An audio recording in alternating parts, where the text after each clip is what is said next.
ሰላም እንዴት ናችሁ? ከባለፈው የቀጠለ ፓርት ነው የዛሬ። ባለፈው ኤክስፖኔንሻል ፕሮፐርቲዎችን አይተን ነበረ። ዛሬ ደግሞ ሎጋሪዝም ላይ ያሉ ፕሮፐርቲዎችን ሎዎችን እናያለን ማለት ነው። ሎጋሪዝም ኢኩዌሽን ኦር ደግሞ ፋንክሽን የምንለው ምን አይነት ነው? በዚህ ፎርም ሎግ ሲ ቱ ዘ ቤዝ ኤ ተብሎ በዚህ ፎርም መጻፍ የሚችል ነው። ኤ እና ሲ ግሬተር ዛን ዜሮ መሆን አለባቸው። ይሄ ማለት ከኤክስፖኔንሻል ሪቨርስ ነው። ከኤክስፖኔንሻል ኢኩዌሽን የመጣ ነው። የዚህ ኢኩዌሽን ኤክስፖኔንሻል ኢኩዌሽኑ የሚሆነው ምንድነው? ኤ ዘ ፓወር ኦፍ ቢ ኢኳልስ ሲ ነው። ሁለቱ ተመሳሳይ ናቸው። ኤክስፖኔንሻልን ወደ ሎጋሪዝም መቀየር ይችላል። ሎጋሪዝም ደግሞ ወደ ኤክስፖኔንሻል መቀየር ይችላል። ለምሳሌ ኤክስፖኔንሻል ላይ የምናውቀው 3 ስኩዌር ማለት 9 ነው። 3ን 2 ጊዜ ስናባዛው 9 ይሰጠናል። ይህንን ወደ ሎጋሪዝም ለመቀየር ምን ማድረግ እንችላለን? የምንወስደው ቤዞቹን ነው። ሎግ 9 ፕሮዳክቱን እንወስድና ሎግ 9 ቱ ዘ ቤዝ 3 ማለት ምን ይመጣል? ፓወሩን ይሰጠናል፣ ሁለትን ይሰጠናል ማለት ነው። ኤክስፖኔንሻል እና ሎጋሪዝም ያላቸው ሪሌሽን ይሄ ነው።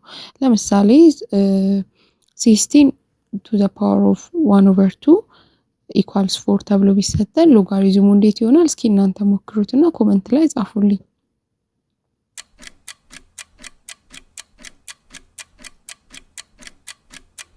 ኦኬ ሲቀየር ምን ይሆናል? ሎጋሪዝም 4 ቱ ዘ ቤዝ 16 ይሆንና ይሄ ስንት ይሰጠናል ማለት ነው?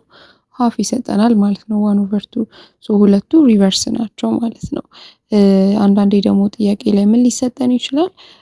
ሎግ ለምሳሌ 100 ቱ ዘ ቤዝ 10 ስንት ይመጣል ተብሎ ልንጠይቅ እንችላለን። ይሄንን ወደ ኤክስፖነንት መልሰን መስራት እንችላለን ማለት ነው። ሌት ሎግ 100 ቱ ዘ ቤዝ 10 ኤክስ ቢመጣ ኤክስን ሶልቭ ማድረግ ይሆናል የኛ ስራ ማለት ነው። ይሄንን ወደ ኤክስፖኔንሻል ስንመልሰው ኤክስ ዘ ፓወር ኦፍ ዘ ፓወር ኦፍ ኤክስ እኩል ይሆናል 100 እንልና 100 ማለት 10 ስኩዌር ማለት ነው። ስለዚህ ይሄንን ሶልቭ ስናደርገው ቤዛቸው ተመሳሳይ ስለሆነ ፓወራቸውም ተመሳሳይ ይሆናል። ኤክስ ኢኳልስ 2 ይመጣል ማለት ነው። ሌላው ማወቅ ያለብን ፕሮፐርቲስ ኦፍ ሎጋሪዝም አለ። ሎግ ላይ ማወቅ ያሉብን ፕሮፐርቲዎች ለምሳሌ ሎግ 1 ቱ ዘ ቤዝ ኤ ማንኛውም ቁጥር ቢሰጠን መልሱ ምንድነው? 0 ነው የሚሆነው። ምክንያቱም ኤ ዘ ፓወር ኦፍ 0 አንድ ስለሚሰጠን ማለት ነው። ሌላው ሎግ ኤ ቱ ዘ ቤዝ ኤ ተመሳሳይ ቤዙ እና ከስር ያለው ተመሳሳይ ከሆነ መልሱ አንድ ነው የሚመጣው። ምክንያቱም ኤ ዘ ፓወር ኦፍ ማንኛውም ቁጥር ዘ ፓወር ኦፍ 1 ራሱ ቁጥሩ ስለሚሰጠን ማለት ነው። ሌላው ሎግ ኤ ዘ ፓወር ኦፍ ፒ ቱ ዘ ቤዝ ኤ ከተሰጠን ፒ ነው የሚሆነው። ይሄ ማለት እንትኑን ብንወስደው ኤ ዘ ፓወር ኦፍ ፒ ኢኳልስ ኤ ዘ ፓወር ኦፍ ፒ ነው የሚሆነው። ወይም ደግሞ ኤ ዘ ፓወር ኦፍ ሪቨርሱን ብንወስደው ኤ ዘ ፓወር ኦፍ ሎግ ፒ ቱ ዘ ቤዝ ኤ ኢኳልስ ፒ ስለሚሰጠን ማለት ነው።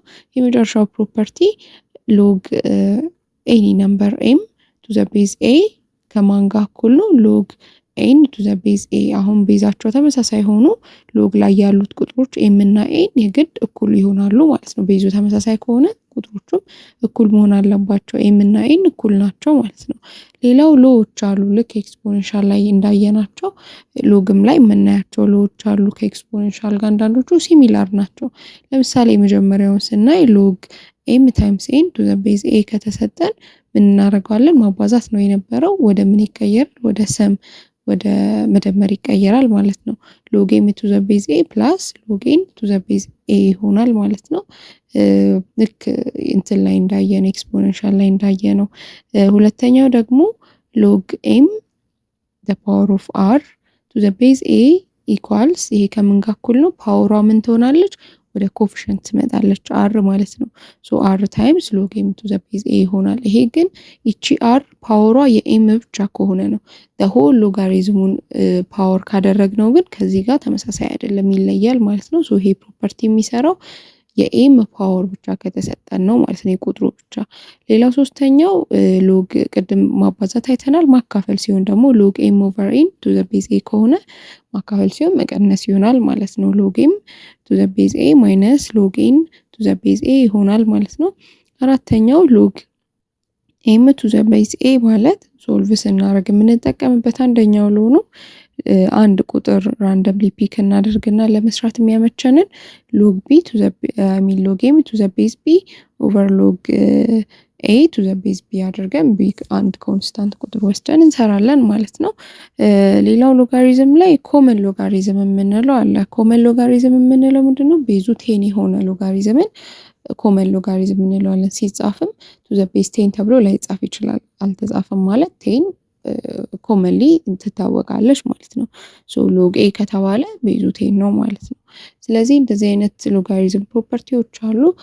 ኔክስት ላይ ደግሞ ጥያቄዎችን እንሰራላችኋለሁ። ሁለቱም ላይ ኤክስፖኔንሻልም ላይ ሎጋሪዝምም ላይ ሶልቭ የሚደረጉ ሲምፕሊፋይ የሚደረጉ ጥያቄዎችን ፒክ አድርጌ ይሰራላችኋለሁ። እናንተም የሚከብዳችሁ ካለ ኮመንት ላይ ጻፉልኝ። እነሱን ጥያቄዎች አብረን እንሰራለን ማለት ነው።